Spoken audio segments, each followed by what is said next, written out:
আজকে যদি সন্দীপ ঘোষকে অ্যারেস্ট করে কালকে জামিন পেয়ে যাবে। কোর্টের সামনে কি বলবেন আপনি গিয়ে?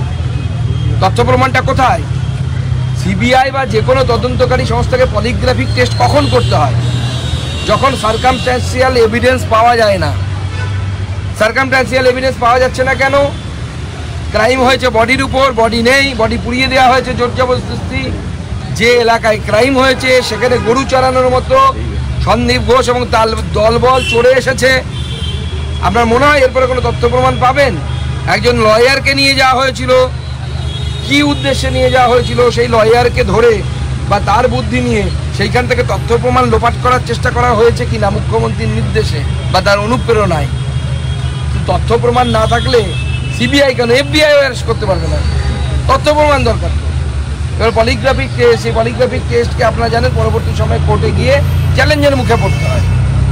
পলিগ্রাফিক টেস্ট থেকে তথ্য নিয়ে জানি না কি তথ্য পেয়েছে কি তার পরবর্তী পদক্ষেপ সিবিআইকে নিতে হবে, এনকোয়ারি করতে হবে, জিজ্ঞাসাবাদ করতে হবে।